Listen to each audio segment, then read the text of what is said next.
Welcome, welcome, everybody. How's everybody doing tonight? Guys, let's bring in some more warmth. Let's bring in some excitement. How's everybody doing tonight? Welcome back to the Montclair Film Story Slam. So just so you guys know, while I'm talking, we're going to be letting in standby and trying to pack this house in. I'm Jennifer Cambrus. I'm the Director of Production and Special Projects for Montclair Film. I actually just ran the numbers because I was curious. This is event number 76 since Friday. Montclair Film staff deserves a round of applause, let me just say. And they're not even all here, out of 124 events that we do. So well done, team. Thanks for coming tonight and enjoying the 12th annual Montclair Film Festival with us. Montclair Film is a nonprofit organization that relies on support from our sponsors, advertisers, and donors. Please join me in thanking the executive audio sponsor, Audible, who's provided the Audible Lounge during the festival here at Cinema 505. If you have some time during the judges' deliberation later, please feel free to check out our listening stations, which are right over there and available through Sunday for members 250 and above or any badge holders. We'd also like to thank our signature sponsors, Craig Newmark Philanthropies, the New York Jersey State Council of the Arts, and Grabowski Development, and all of our donors and sponsors for their support of the festival. We'd also love to thank our members. How many of you are a member of Montclair Film? Oh, I love to see that. So don't forget, if you have a membership to Montclair Film, it's way more than just during the festival. It also applies at the Claridge year-round. Please consider joining our family. We have more than 2,500 member households today. In addition, like I just said, in addition to discounts and early access during the festival, membership benefits are available at the Claridge and Montclair Film education programs as well. A few announcements before tonight's event. Our 2023 Filmmaker Tribute to Martin Scorsese, hosted by Stephen Colbert, will be tomorrow, Friday at 8 p.m. at NJPAC. New tickets have just been released, so if you haven't already gotten yours, please make sure you check out montclairfilm.org. The festival continues this week and weekend with tons of great films, including Naiad, Robot Dreams, The Disappearance of Sheer Height, and so many more. Take a chance to see something outside of your comfort zone. Also, if a film is on standby, please try our standby lines. As you're seeing right now, we do absolutely everything we can to get everybody in. 99% of the time, we are able to get people in, so it's absolutely worth the chance. For post-festival, the Claridge will be open on Halloween with Night of the Living Dead, The Killer, Killers of the Flower Moon, and Taylor Swift. The Eras Tour. The group you expected at Halloween. Anatomy of a Fall and Joan Baez open on 11/1, and Priscilla will open on 11/3. Make sure to make the Claridge your theater of choice and support the local cinema in your community. It benefits all those other programs I was mentioning before. Don't forget to check out our large array of classes offered to tweens, teens, and adults, including the storytelling class led by tonight's host. You can check out the other offerings at montclairfilm.org. Please make sure you follow us on Facebook and Instagram for up-to-date announcements for all of our films and events. Lastly, I want to thank our team of incredible volunteers who have made this festival possible. Can you please give them a round of applause? We have hundreds of them all over throughout the week. The bar is open tonight, so please feel free to get some concessions while I'm making these announcements and while Duncan's giving you the lay of the land and during deliberation. Sorry, I have to do this. Please note that your fire exits are on your right and your left. And on your left, you can the restrooms are out the exit door on your left. Without further ado, I'd like to introduce you to your host for the evening. He's our storytelling teacher and coach here at Montclair Film. Duncan is a former actor and improviser who has performed with the Second City and Improv Olympic in Chicago. He studied theater at Ithaca College and has performed in various theaters, short films, and festivals in New York City, Chicago, and Baltimore, prior to earning his master's degree in education. Currently is the high school dean at North Star Academy in Newark, helping to guide the next generation of storytellers. Please welcome Duncan. After you. Good evening, everyone. Welcome, welcome. I'm so excited and honored to be your StorySlam host tonight. The 12th annual film festival. That means this Montclair Film Festival is now a preteen.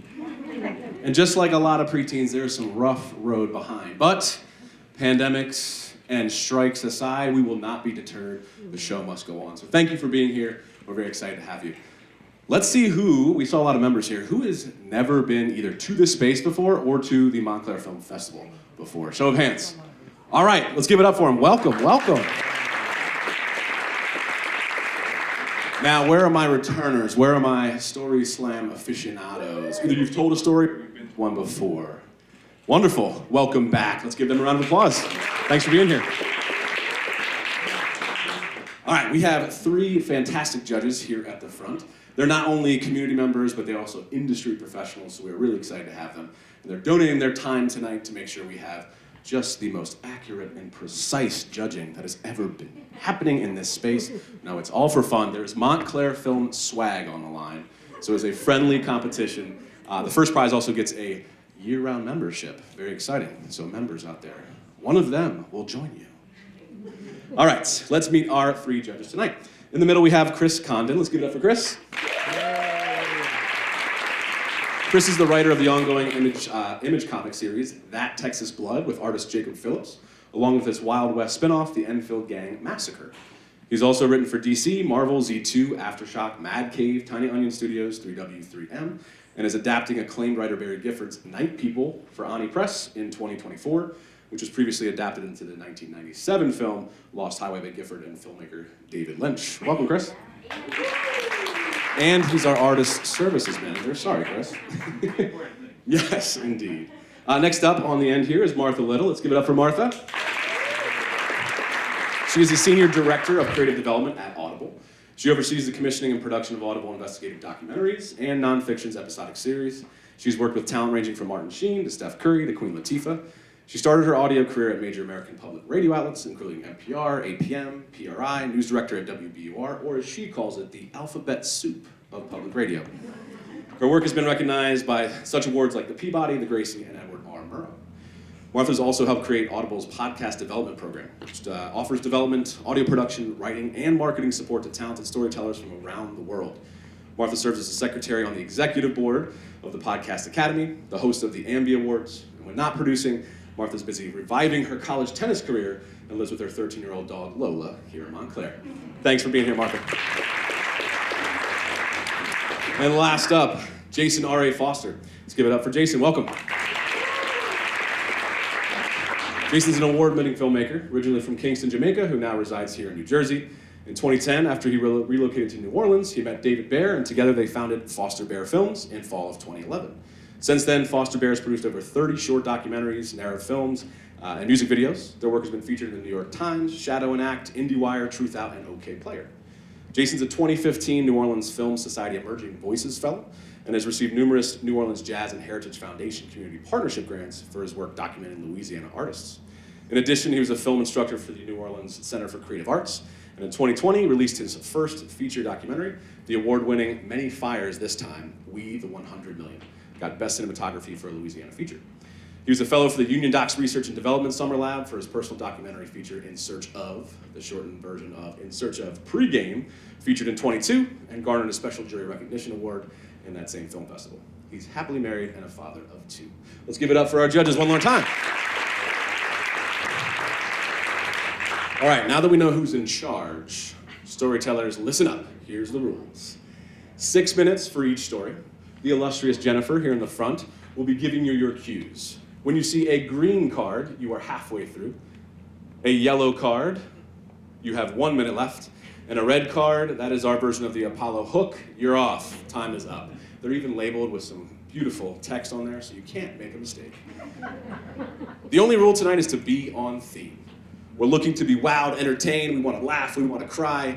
Bring your best stories, but ultimately, we just want to hear your interpretation of tonight's theme. And of course, we will be running straight through. There is no intermission. So if you need one last little snacky or drinky at the bar, please move quickly so we can not only support the film festival, but get yourself ready for a great show. The theme for tonight, during the festival, plot twist. No film or life is complete without an exciting plot twist. Life is never predictable. Tonight we're going to celebrate the magic and mystery, not just of cinema, but of our lives and the wild turns and twists our lives have taken. Let's jump in with our very first storyteller. Let's welcome up to the stage, Sandy Weiner. Welcome, Sandy.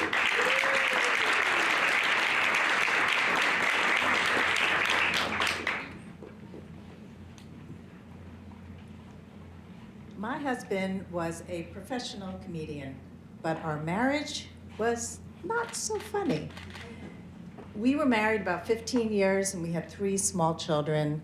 And we didn't agree on just about anything, from how to parent to where to live. We were going further and further apart. But I really wanted our marriage to work. I didn't want to get a divorce. And then he got hired to do a performance on the QE2, going transatlantic cruise, 5 days from New York City to London. And I was so excited because we'd finally get a break from our kids, and we would be able to have that alone time to maybe work on our marriage. And then he invited his parents to come along. Now, he said to me, you know, my parents, I really need them there because my father, he does the sound and the lighting for my show, and my parents love cruises. They love the free food and the gambling, and, you know, don't worry about it. It's all going to be fine. But my relationship with his parents was far from fine. And what about the alone time we were going to have to work on our marriage? But it's a big ship. What could possibly go wrong? Finally, the day came. We joined the cruise, and we're get on that boat. It's beautiful. We go, we hurry, we unpack, and then we ran up to the top to the deck to see the sun setting over the New York City skyline. And oh my God, it was magnificent. As the pinks and the yellow rays were just washing our faces, I turned to my husband and I said, "Isn't this amazing?" And he said, "Yes, I want to share it with my parents." And he left. He left me standing alone on the deck. I was speechless, but I really wasn't that surprised because he often chose his parents over me. In fact, they went with us on our honeymoon, but that's a story for another time. I'm sitting there, I'm hurt, but you know, I'm fine, and I'm just watching the sunset by myself. That night after dinner, we went down to our cabin, we were exhausted, and he fell asleep just like that. I put my head on my pillow, and a second later, I bolted upright. My heart is beating out of my chest. My stomach is queasy. I don't know what's going on. I try to wake up my husband. I'm like, get up, I'm really scared. And he's like, what? He fell right back to sleep. So he's no use. And I decided I got to call the ship's medic. And they say, I don't know, maybe it's seasickness. So they bring me Dramamine, and didn't really do a whole lot. And I'm like freaking out. So I decided I have to go up on the deck and take a walk, get some fresh air. And I'm up on the deck, and Long Island is disappearing in the distance, and I'm like, 5 days, no land. So I go back down, try to go to sleep, and the whole night, every time I close my eyes, the same thing is happening. I maybe got an hour's sleep that night, and that morning at breakfast with my in-laws, I decide I am going to take a yoga class because I need to relax. I get into the elevator to go down to the yoga class, and as the doors are closing, I'm freaking out again. And it feels like the walls are coming in, and I'm like, I'm not claustrophobic. What is happening? The doors open, I take another breath. I'm fine. The yoga class was really helpful, but I don't know how I got through that day because I had this lack of sleep, and that night when I went to bed, the same thing happened, and 5 sleepless nights. I don't know how to deal with this. Finally, we disembark in London and take a plane back to New York, and I make an appointment to go see my doctor and find out what's going on, and you probably guessed it, panic attacks. He gives me medication, and slowly my panic attacks start to go away, but I'm still not fine. And I started thinking about being trapped on that boat for 5 days, and parallel to being trapped in my marriage for 15 years. And I realized that I had been really trying to make it work, but it wasn't working. And your body doesn't lie. Your body tells you the truth. And so being in that marriage and being trapped like that felt like I was in a pressure cooker where the tension and the stress had built up over the years, and until it's building up, and like the top blows off. Well, that trip and those panic attacks were the catalyst and the wake-up call for me to finally get support and leave my marriage and reclaim the parts of me that I had lost along the way. And now, when I say I'm fine, I really am. Thank you. All right. Let's keep it going for Sandy. Thanks for kicking us off. If it makes you feel any better, Sandy, I've known some comedians. They always put the best ones on the cruise ships. Because you're trapped. You can't go anywhere. They have one routine. They do it every night. Don't go to the second show. Sorry. Husband passion. All right. Great start. Nice plot twist to kick us off. Let's keep it going. Second up is Jason Solotaroff. Let's give it up for Jason.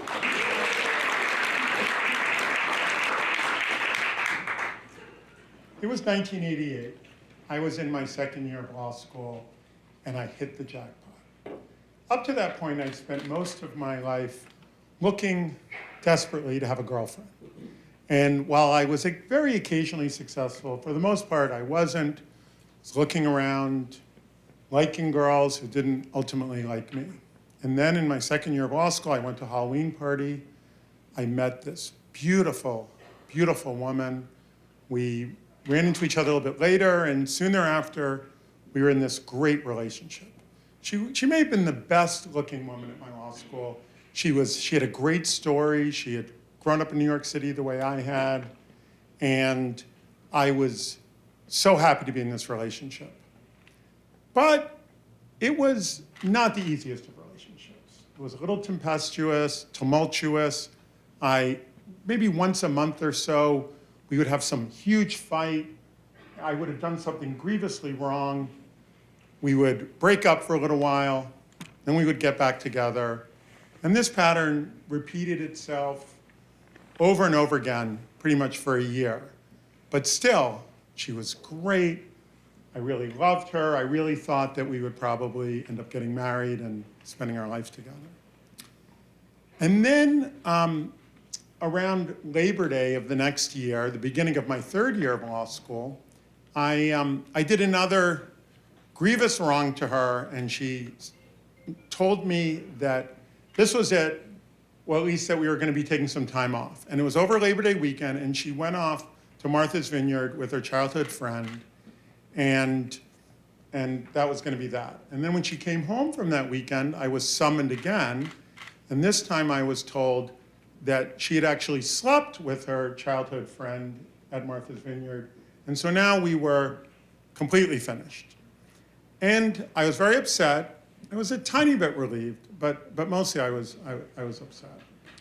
And then maybe 2 days later, I get a message on my answering machine that she needs to see me. And she just moved into a new apartment. She didn't have a phone.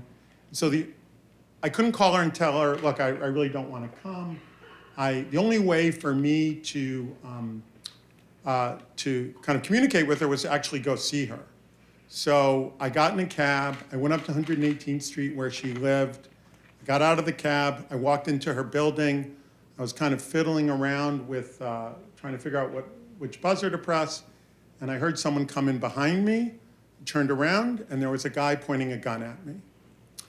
And it's terrifying, maybe not so terrifying for me in some ways, because I'd grown up in New York City. I'd probably been mugged 20 times between the ages of 8 and 14 or 15.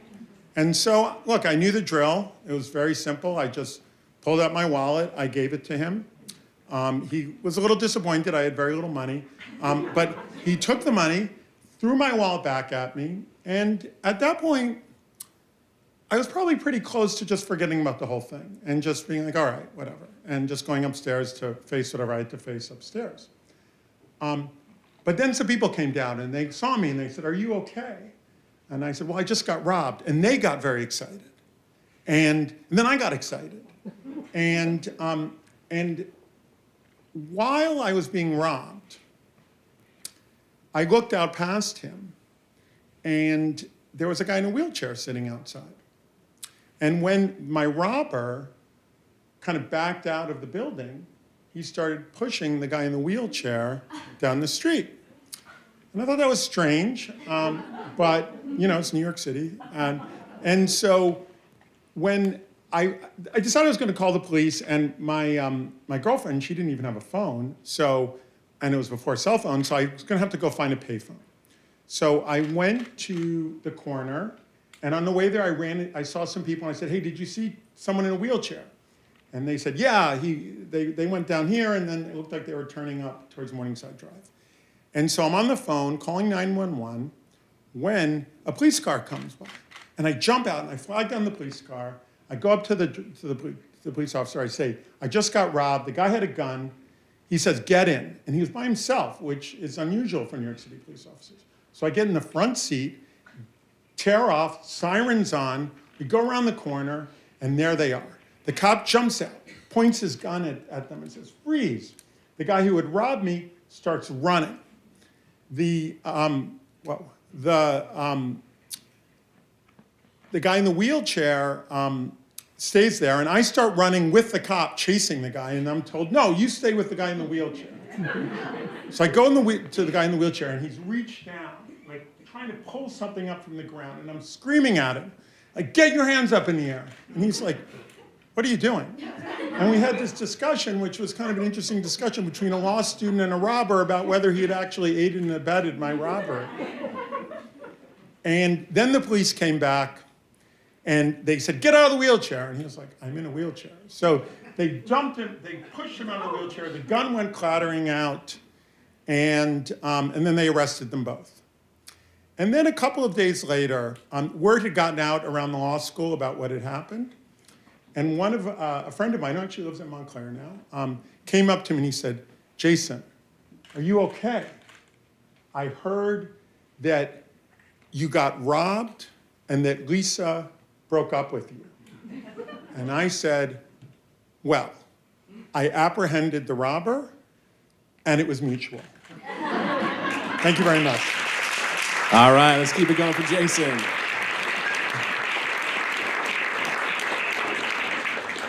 I had this scenario playing out, like the law school orchestrated this whole thing, hands-on experience. We learn the best lessons from relationships that don't work out, don't we? Thank you, Jason. That was great. All right, let's keep it going. Let's give it up for Linda Shortman. Come on up, Linda.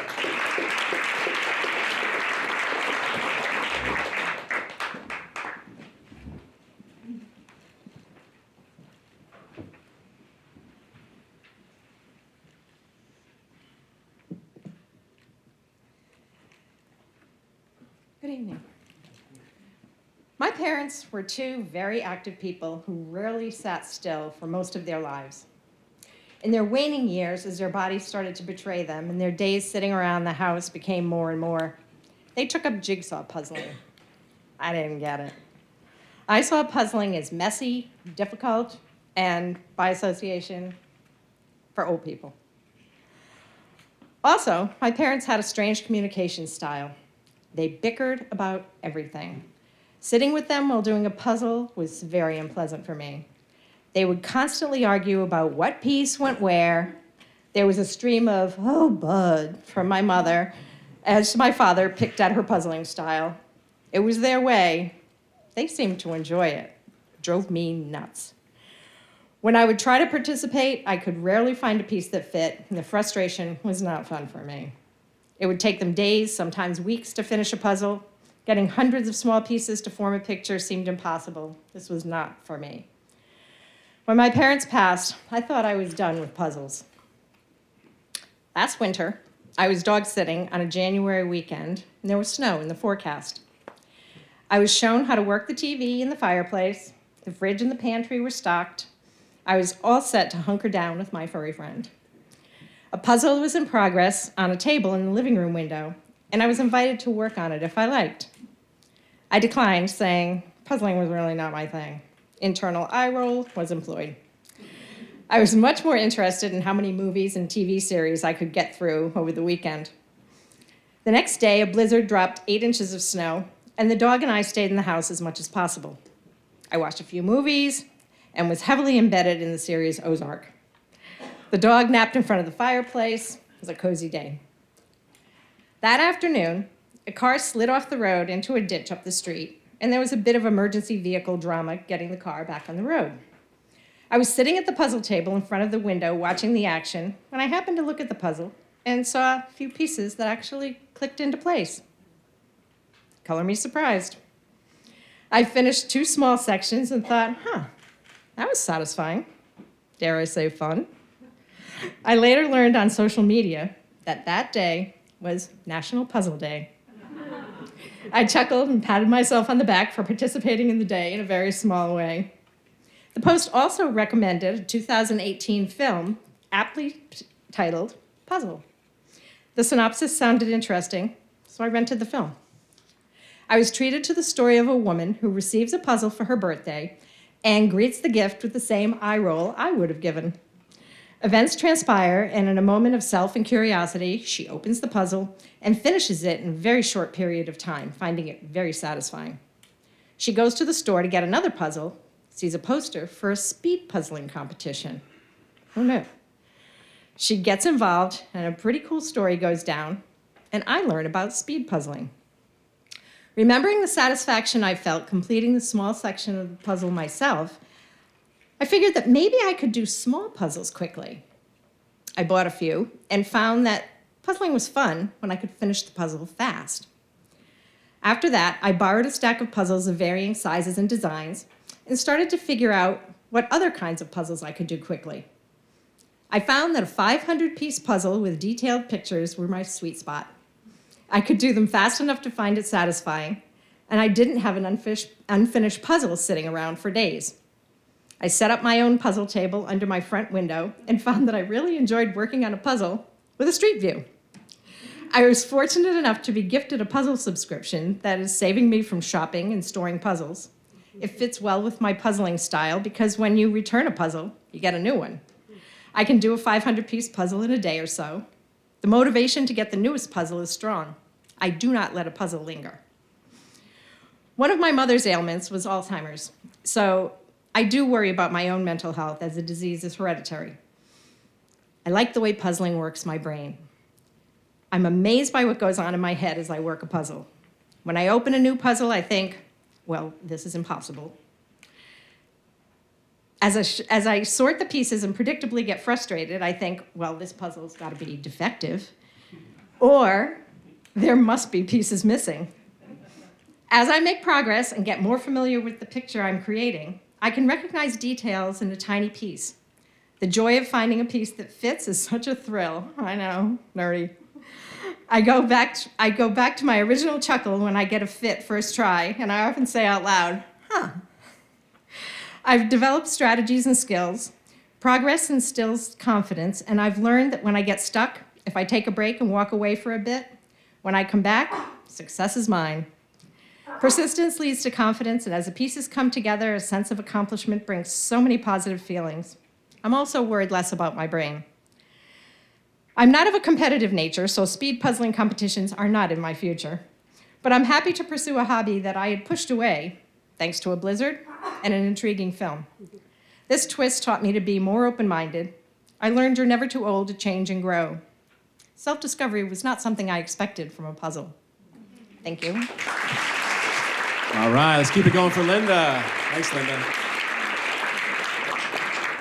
Paul, you're up next. I'm going to give you a little time to get out because we have packed the house, which is wonderful.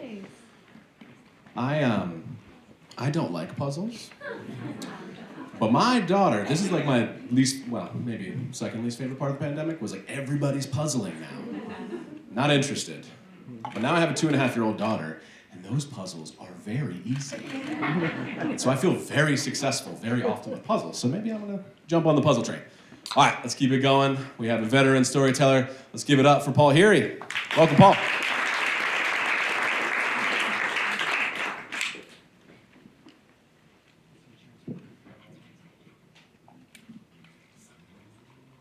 It's 1974.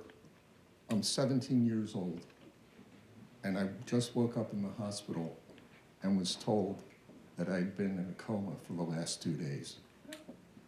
My head was spinning. Now,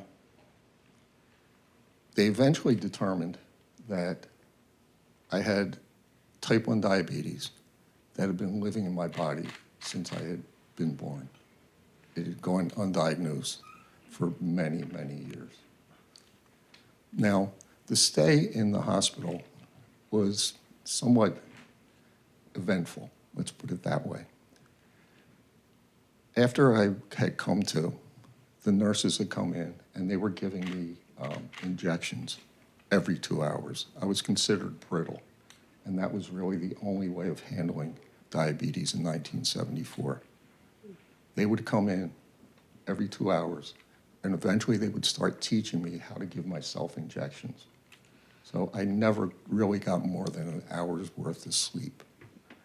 My bewilderment just turned me into being dazed and confused for about a week.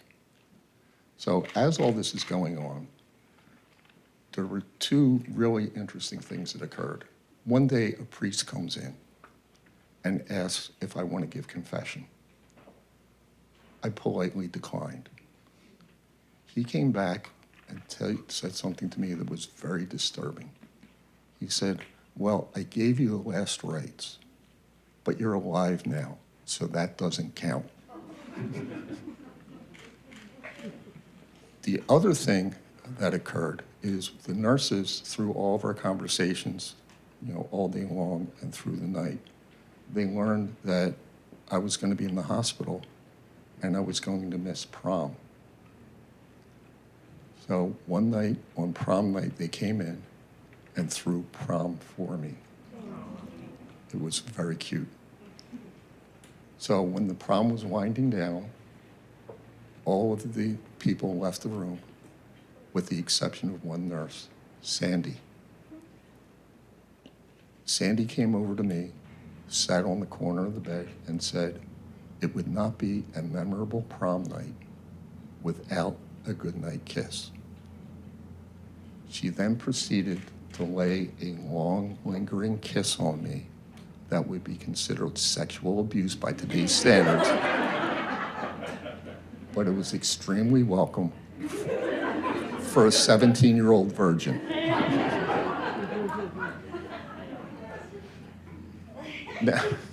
Now, part of my diagnosis, they found another underlying condition. And they told me at that time that I would be lucky to live to see my 30s.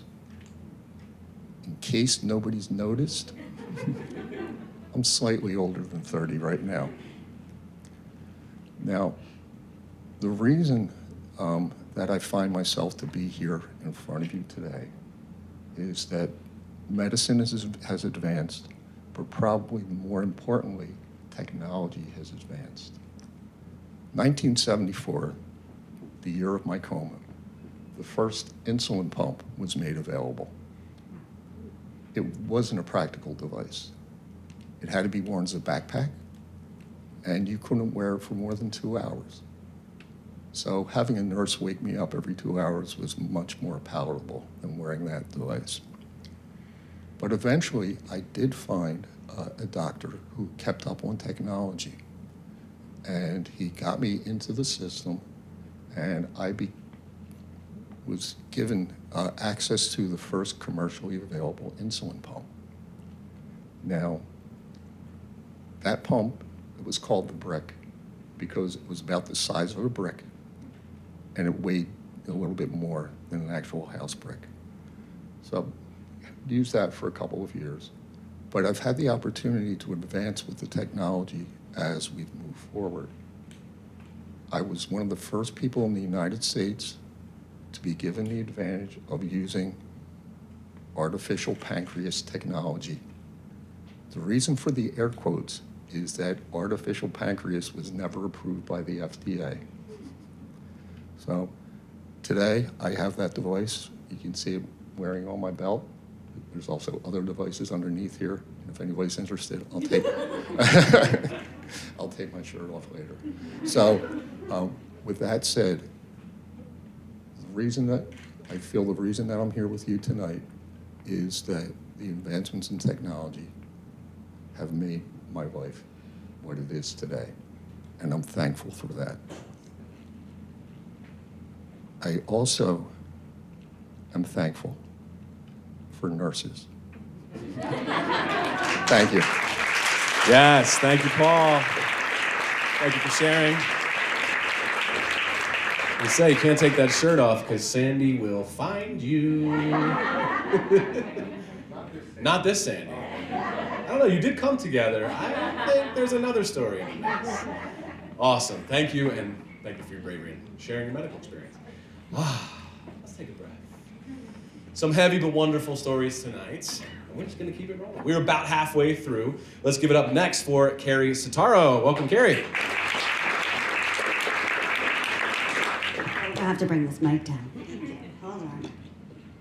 Just so you know, I blocked half of this story out so I had to consult many journals to get you the facts. Okay, hold on. Hey, everybody. Okay, so the first thing you should know about me is I'm an all or nothing type of gal. It was 2016, and I had spent over a decade teaching yoga as a white woman in Brooklyn. So, you know, I felt a little bit like an appropriating fraud. I knew I was a good teacher, but I wanted to really know and honor a practice that had truly saved my life and meant so much to me. I wanted to go deep, and I wanted to heal. I had been studying meditation for many years with a meditation teacher who was super hardcore.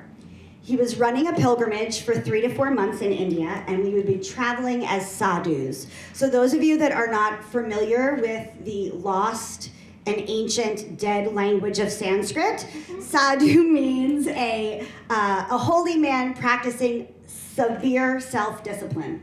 We would be traveling as such. So that meant no Western garb, no carrying of money. I would be very simple lodging, no mattresses, just a meditation roll, no phones. We would be praying and meditating 90% of the time, and for at least 3 weeks of the 4 weeks, we would be taking a vow of silence. Now, you may have guessed this already, but I am a talker, right? StorySlam, get it. I have a podcast, for Christ's sake. It's called Momtourage. That's my shameless self-plug. I even talk in my sleep. So a silent portion was going to be hard, for sure. It had been a rough decade for me at the time, and I had recently found and fallen in love. And I abruptly, of course, flew to the other side of the planet with no means of communication. It was going to be great, except for that not talking part. Okay, so day one, we meditate for 3 hours. I hate it. I miss my new boyfriend. Every single person on the planet is annoying me. We have breakfast. Our guide asks if we have any food stuff we should know about. I say I'm allergic to bell peppers and cucumbers, and I'm not great with spicy food. They feed me something called idli. It's like matzo ball soup, except the matzo balls are made of lentils, and the soup is like fire tomato. They tell me it's a mild breakfast. Plot twist, not. It's very hot. My stomach feels like it's being eaten by acid from the inside out. We wear traditional Indian garb the entire time. We have been told to keep our heads covered, and as a blonde woman, I'm told to especially keep my head covered. Day two, get on a bus for 6 hours. Some roads are paved, some are not. Driving out of Mumbai, Bombay, depending where you look at it, is crazy. Families of up to 4 people, including extremely small infant toddlers, are on tiny motorcycles. And it seems to be that there are no rules of the road. Every single person is honking, but the buses are painted the most beautiful rainbow colors. The landscape is insane. There are huge, decaying British colonial buildings completely covered in soot, and they're still looking regal. Tent homes made out of saris are glowing from within by TVs, and all the wires are crisscrossing connected to generators. It's a shock to the system, and I'm not sure how to feel. Day 3, never-ending story. Okay, we go to a lot of holy spots. Nasik, Alandi, Trimbakeshwar, so many temples, so many prayers. We do a Shiva ceremony in a river. We're standing waist deep in the filthiest water I've ever been. And I look over and I see a mass of people scattering ashes of their dead ones in the river while cows are soaking and I am standing. My stomach is not good. No one else seems to be having digestive issues, so I keep them to myself. In Nasik, we sleep in caves. Caves. It is very cold and there are bats. I see them hanging from the trees. They are giant. They are the size of toddlers. I've seen YouTube videos of bugs crawling in people's ears, so I wear earplugs to prevent this. The floor is really cold and really hard. So many bare feet in temples, so much pushing in temples, bare feet again in bathrooms that are actually holes of dirt in the dirt. And I'm using so much hand sanitizer and so many baby wipes. I see a man die in the street, literally, from starvation. And no one does anything. No ambulance, no fuss. People squat around him and just drink chai like nothing's happened. It's hard to take. A lot that I see is hard to take. So many stray dogs, so much begging, so much beggar children, but beautiful colors and laughter and so much music. Everywhere you turn is a plot twist.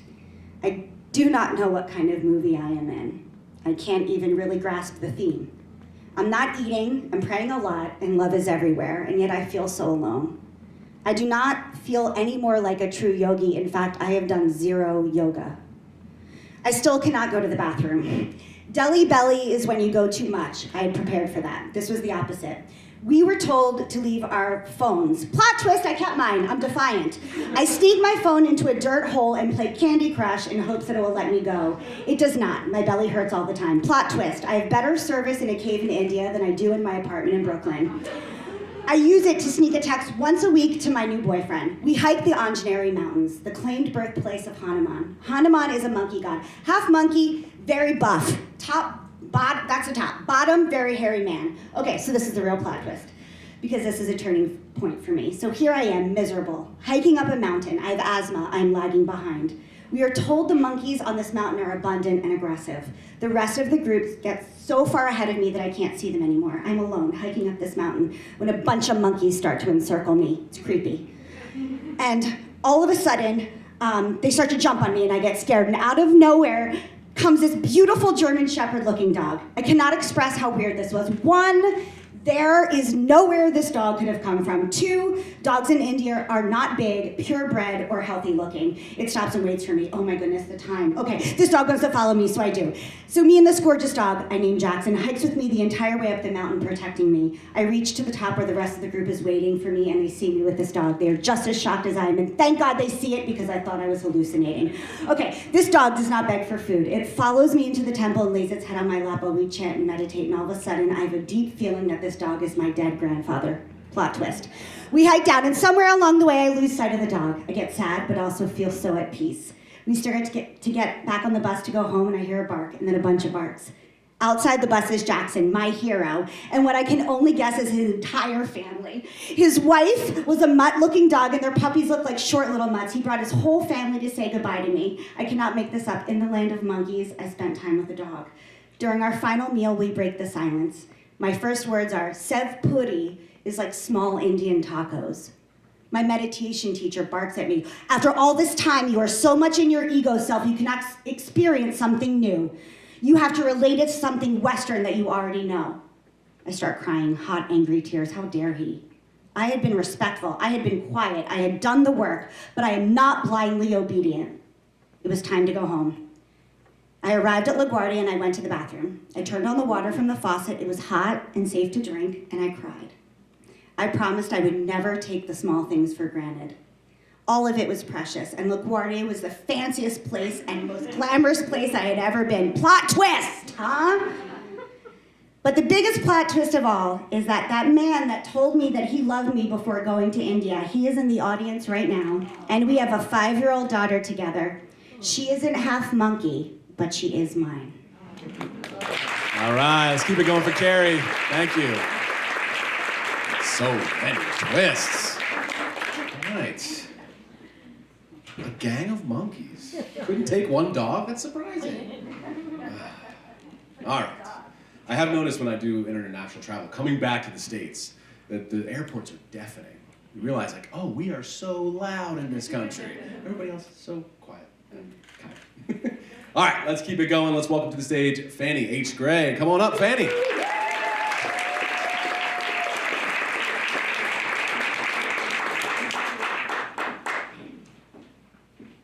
Not vodka, but I do need it because I'm recovering from a cold, so bear with me. A few quick things just to start out. I write flash fiction. There is no stripping involved.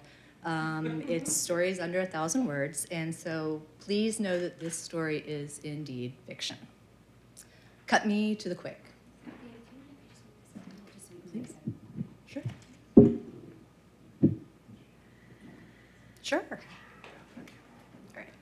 cut me to the quick. We gathered all the prescriptions, the veterinary medicine, Tylenol and NyQuil as well. Robert bought a lockable file cabinet, which we put in our closet, and we stored the drugs there. We have no guns in the house. Robert and I don't drink, so we don't worry about the booze. But would we need to lock Emery in her room? Should we buy a baby monitor? These are the questions you ask yourself after your child tries to commit suicide. We were taking Emery to counseling every other day. In truth, we were all in counseling. It wasn't just for her, because we were all broken. Even Harvey, the cat, could sense the discord. He had never been snuggly, but our 10-year-old Harvey became a lap cat then. And it's true, of course. Petting a cat reduces anxiety. We watched Emery's face as Harvey tried to work his feline magic upon her. We hoped to see the smile our child used to radiantly bestow so freely. No smiles. But maybe we were witnessing peace, if not joy.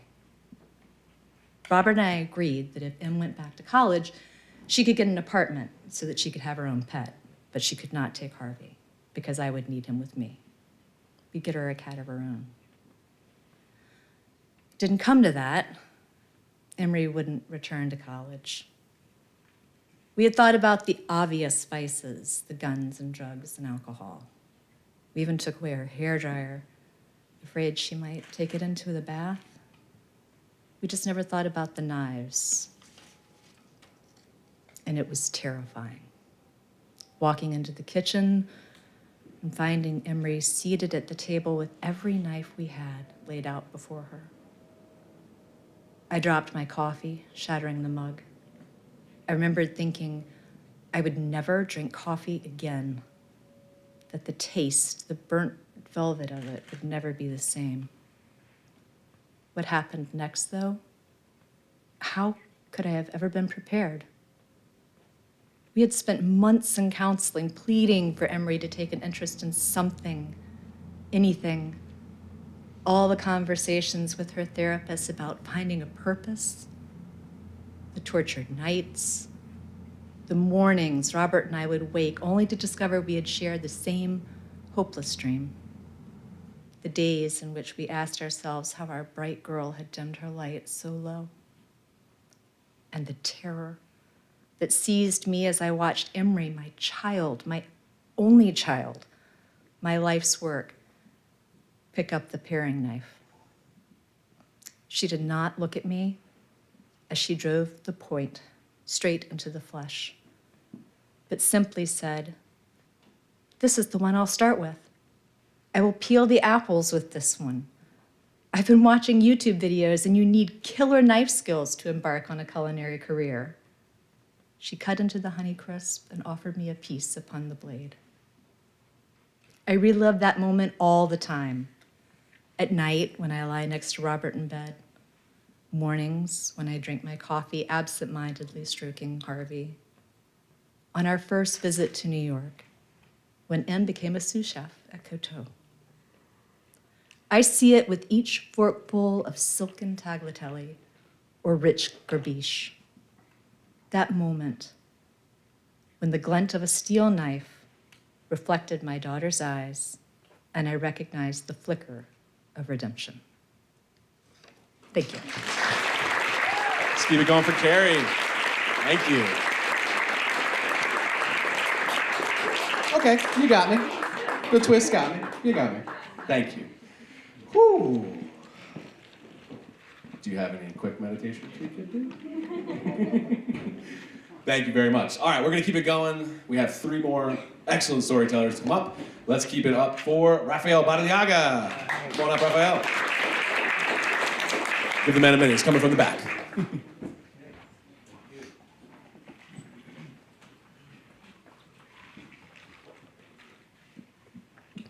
All right. I'll cut your balls in half. I'm 9 years old. Every day, all day long, through the summer, I play stickball with my friends Eddie and Joey and Steve across from the house of an unpleasant old woman who keeps reminding us what will happen to any ball that lands on her property. I'll cut your balls in half. A manhole is home plate. Another is second base. 2 pieces of cardboard straddle the narrow street. First base, third base. The street is unforgiving. We all have red knees and raging strawberries beneath our pants legs. It teaches us one lifelong lesson. Nothing hurts as much if you win the game. We play morning till night. We break for dinner, and then we come back after dinner and play until the sun sets. Then we sit on the curb and talk about the game until somebody's mother or brother or younger sister comes to wake us from the dream. We say goodbye for a few hours, and then it starts all over again the next morning. I'll cut your balls in half. The dreaded Mrs. Pearl. A cigarette dangling from her lips, a cup of coffee in her hands. It was a strange, inverted ritual, her version of play ball. I'll cut your balls in half. We heard it and sprang into action for the day's games.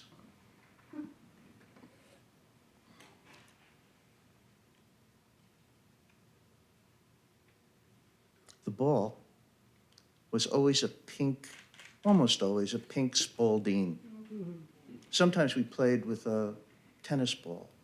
The bat was usually a broomstick, sometimes a rounder, thicker piece of wood, like the pole in a closet where clothes hung. Sometimes we'd find a piece that naturally began thin at the end and broadened out like a baseball bat. These were the prizes. To this day, decades later, I cannot stop myself from marveling every time I see a piece of wood that would have served us well back then. Joey had a beautiful sister named Bernadette. She was deaf, and something else might have been wrong. Whenever we went to his house, mother and daughter were in the garden, tending to the flowers. Joey's mother had an impressive garden. When I play back that scene, I see small gestures between mother and daughter, invested with meaning for me now that I have children of my own. The days got longer, then shorter. We had no sense of time. We only thought in innings and games, in the flight of a ball, a hurried flight of a ball, in the sound of a piece of wood falling on the asphalt below, in the angry shout of a woman on whose unpleasant presence we counted our only fan.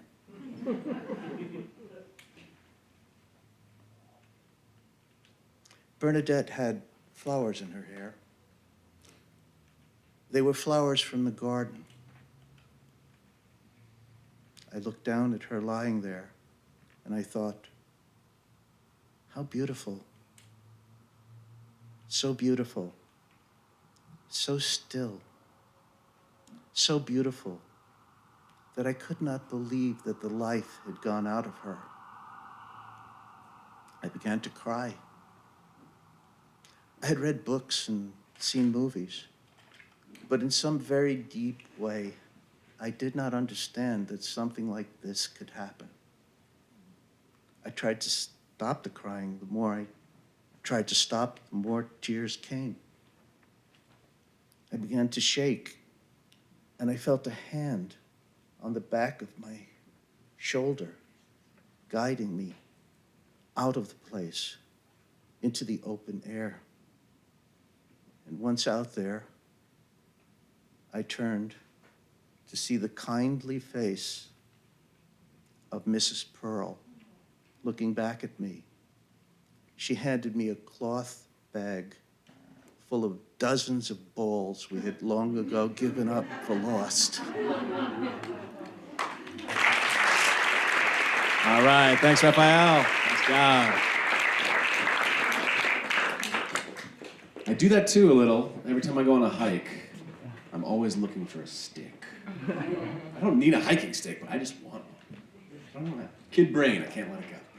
All right, 2 more storytellers. Let's give it up for Lauren Arroyo. Come on up, Lauren.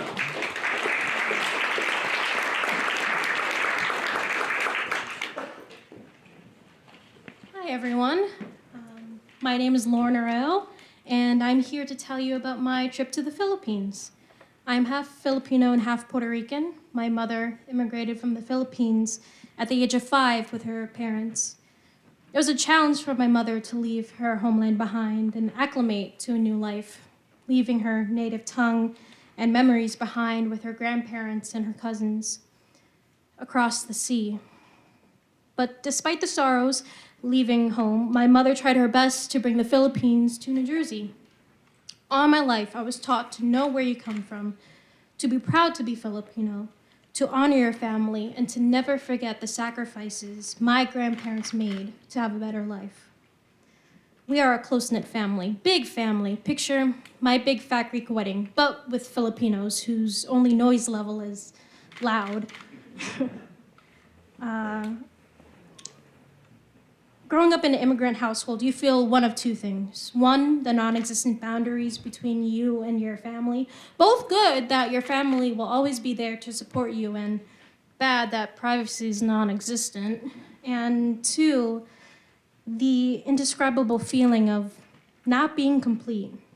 The feeling of foreign roots that you can't touch, but only access through storytelling and memories. But mind you, I'm only half a land that was left behind, half a culture that I felt was fully mine, but never completely mine. So when my mother brought up the opportunity to go home to the Philippines for a month, it was a no-brainer to go. I recently graduated from college with no job lined up. When's a better time to go home and reconnect with your roots, and finally maybe feel something connected, larger than myself and my family?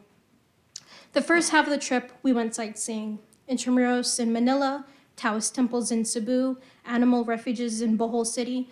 Everywhere you went, there's always green, earthy vegetation, hospitable people trying to sell tourists something, and roaming stray cats and dogs. The second half of the trip was family politics. We landed in Bacolod during the humid season and were greeted with a group of 20 of my relatives who knew everything about me through Facebook, but I know nothing of them. The first moments of meeting my relatives, the American in me wanted to extend my hand, smile, and say, "Hello, it's nice to meet you." Nah. You greet your elders with a kiss on a cheek, a tight hug, and a laugh as if you grew up together. To provide some context, my grandmother is one of 6 children. Her father, my great-grandfather, Lolo Jarrett, owned farmland that's been in the bloodline for generations before him. I'll spare you the family history because 6 minutes is not enough time to get into that family lore. But it was said that Lola Jarrett was a popular member of the town, so much so that local friends and family wanted him to run for mayor of the town. But he declined, content with the family that he made and the farm that he tended to. Each of the children got equal share of the land once he passed. My Lula's sister was the first to sell hers, with the help of her niece, Tita Rina, since she knows a guy who knows a guy. We drove for miles to reach our ancestral house, surrounded by acres of lush green rice fields and sugarcane farms. In the rented van, my Lula told us about her childhood running with her sisters, harvesting rice, rolling sugarcane, rolling tobacco, and riding wild caribou for fun. All of this was Lula Jarrett's, Lula explained, like Mufasa explaining to Simba that everything the light touches is ours. We were set to meet Tita Rina so Lula could talk to her about finding a buyer for her part of the land in their local church, which was situated on the property my aunt, Lula Bren, sold to charity, or so my family thought. We were driving along this long stretch of road when I start to notice Lula asking questions to her cousins, something in Olonga about the land. A puzzled look was on her face. She said a lot has changed. Even the fruit trees were missing, and the places she once remembered were no longer there. Once we got to the church, we sat, listened to the sermon in their native tongue, which I so desperately wished to understand. And after, met with every person in the church, giving thanks to my grandmother and my Tita Bren for their donations to fix up the church, which used to be a tin hut. After playing Meet the American, I decided to walk around the property, charging my social battery and taking mental pictures to remember. That's when I spotted Lula talking to the pastor in his outdoor office in a much husher tone. Too much hush, which means chismes, and chismes means gossip. So she talked to the pastor, his wife, and then went straight to the car. Weird. Normally, we would announce her leave so everyone could say goodbye for a second or third time. I don't know if that happens to you guys. But this time, Lula was quiet, her mouth in a straight line. When we got home, Lula called my mom upstairs to talk in private. It wasn't too private because now she'll be talking in her normal tone, which is loud. So I heard everything. Why didn't she tell me? Lula Bren told her specifically it was a donation, and now she does this?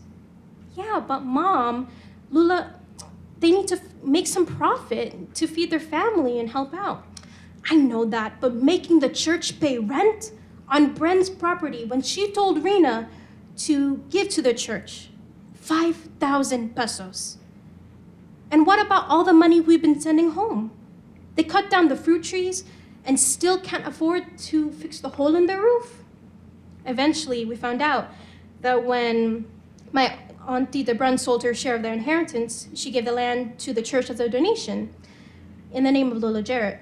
But all the years after, unbeknownst to the family in the US, Tita Rena lost the title to the land, became the property owner, and pocketed off the money from the side road businesses and the church.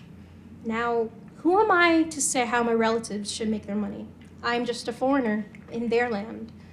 But the feeling in my heart, knowing that the land my great-grandfather worked for, inherited from generations, was not only being profited off of gambling, but now off of taxing a non-profit church. My world was turned. Thank you. All right, let's keep it going for Lauren. Thank you. All right, we've come to our final story. Bob's making his way up here, but just think of all the stories we've heard tonight. Send that energy toward the judges. Who do you want in that first, second, third spot? Can you feel it? All right, Bob, you ready? I'm ready. All right, he's ready. He's coming from the back. Let's give it up for Bob Seineke. Welcome up, Bob.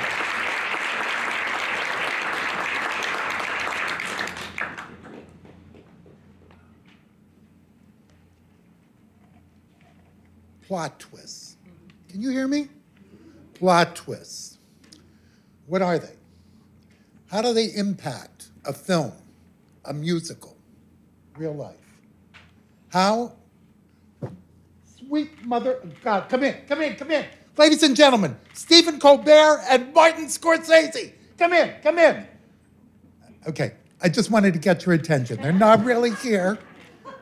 And I just wanted to show you what a plot twist could really be. If they walked in here, it would be the unexpected, the force, the boom. Something that changes the whole electricity in a room. Something that comes out of nowhere. Something like the weather. How powerful of a plot device can weather be in a film? Well, pretty memorable. I mean, aside from the disaster films, think of the heat waves in 7 Year Itch or Body Heat. That lightning bolt in Back to the Future. How about that downpour in Singing in the Rain? And then we go to real life. I mean, what the hell is going on? It's 82 degrees today, and we're almost in November. So, I mean, seriously, weather is serious business. But, you know, when I was a kid, People used to say everybody talks about the weather, but nobody can do anything about it. It really was a very awkward conversation filler. If you had nothing to say, you'd go, hey, nice day, huh? Or we're gonna get a frost tonight? And nobody paid attention. I'm from Pennsylvania, and the winters were pretty cold there. And I was pretty blasé about winter. In fact, I remember one morning, I was in second grade. I had one of those hats with the flaps on it. I remember my dad pulling it down, putting it over my head and saying, you have to keep your hat on today. It's 18 degrees below zero. And with that, I walked out the door, he got in his car and drove to work. And he beeped the horn and waved to me as I walked along. Dad, my most memorable co-star. But I want to fast forward a couple of years beyond that, when I was in college. Still didn't care much about the weather and was pretty reckless and kind of stupid, really. I was driving cross country, and I was in Des Moines, Iowa, and it was a very hot day. It was so hot, I swear the asphalt was sweating. It was so hot that the inside of our car blew up like a balloon, and the fabric started coming around our ears while I was driving. Okay, we were in the middle of nowhere, and we had no reception on the radio. And as we drove and marveled at the beautiful, breathtaking purple skies, would hear things on the static like tornado, shelter in place. Well, we just laughed in tune because we wanted some music. But the inside of the car, that was getting a little scary, so we decided to turn off that highway. My plot twist. We went to find a motel. Checking in, the owner said to us, we said, where can we get some food? He said, oh, there's lots of places around here. There was nothing. We went into a deli, we came back, we said to him, hey, is there a tornado coming or something? He said, no, we haven't had a tornado here in years. We went into our room, we took out all these deli containers, we turned on the TV. The weatherman came on, there was a map of Des Moines behind him, and there was a spinning tornado in the middle of the map. And we laughed and said, are we in Duh or are we in Moines? It was hilarious for a minute. And then boom, the power went out, pitch black. We're in this hotel room. We're walking around. We're stepping on Twinkies. We're putting our hands in coleslaw. We don't know what's going on. It sounds like all hell is breaking loose. We look outside. It's one of those motels with the curtains. I pull it back. I look, there's trash flying in the air. There's paper. There's a brick. We're getting scared. Then we see a light truck lift up just about a foot and go down. We're in panic mode, okay? We instinctively went into the bathroom because we thought, well, if there's a storm, somebody told us to do that. We go in, we hang on to each other for dear life. We look up, the ceiling splits. Cracks, some water starts coming through. We go from being regular scared to, I need new underpants kind of scared. Okay, and then it ended. Silence, quiet, nothing. There was a knock on the door. We opened it up, it was the owner of the motel. He said, are you okay? I said, well, we're okay, but we had some damage in the bathroom. Kind of looked at us, kind of walked away and went to the next room. We peered outside, we saw people looking up and pointing. And we walked out and there was a hush. People were pointing. The second floor of the motel had just blown off. And the roof was curled up like the top of a canned ham or an anchovy tin. And there was a hush, and there was a 12-year-old girl who very poignantly summed up, I think, what most of us were feeling. We heard her say, I'm getting out of this shit nest tomorrow. And you know what? We got out of there too. The next day we left with a really messed up hotel room, and we left with some very powerful memories too. The tornado actually took out an entire city block, just one block away from us. So we were very lucky. And when we left, as I said, it changed my feeling about the weather. That twister was the real plot twist. And as the years have gone by, we've been through other things. We've been through earthquakes and droughts, and like many of you, Hurricane Sandy. And we know now weather is much more than a plot twist. It's a force to be reckoned with. And it's interesting, even today, people are still talking about the weather. But hopefully, in the very near future, we'll figure out some ways to do something about it. Thank you. All right, thanks, Bob, for bringing us home. Nice job. Let's give it up one more time for all of our storytellers tonight. All right, let me give you a quick rundown of how this will go. Our judges will come up. They will award prizes. And so those storytellers should come up and receive your prize. Take a picture with the judges. And then we want you to stay up to the wings here. At the very end, we want all of our storytellers to come up, and we'll take one large group photo before we head out. So, judges, who's up first? All right, Chris. Let's give it up for Chris. Thank you. Absolutely. First of all the storytellers were great, and all the stories were great. I wanted to make that clear up front. But I have the great privilege of announcing the third place winner, and we have Fanny in third place.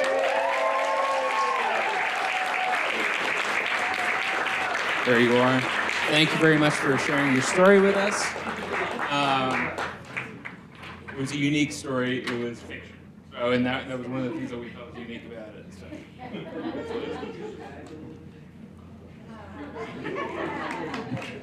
All right, let's give it up for Fanny in third place. Nice job. Thanks, Chris.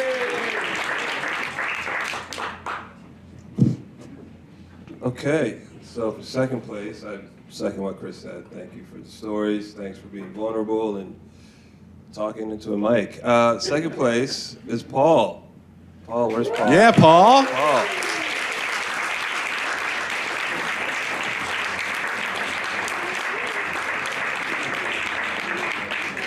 The plot twist being at the forefront of a medical marvel is wonderful. Here you go. Congratulations. Congrats, Paul.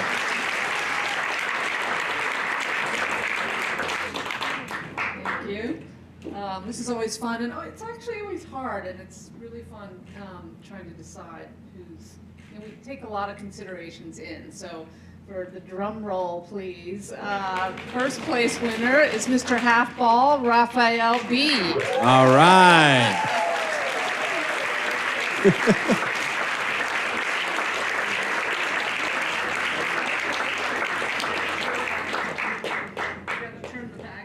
Let's see that name. Thanks, Raphael.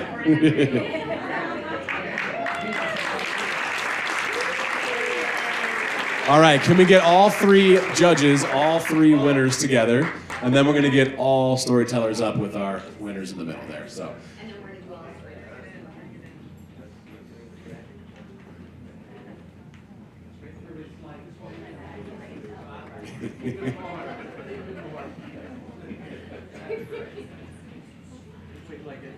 Everybody, all the performers together is going to be really fast.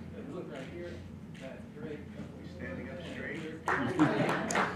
All right, all our storytellers, if you come up, let's get cozy. One group shot, one big happy family. Thank you all for your fantastic offerings tonight.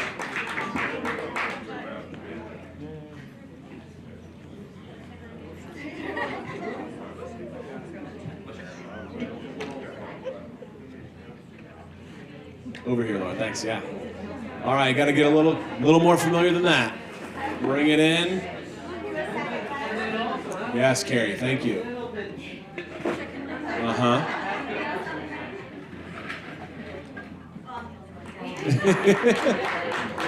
There you go.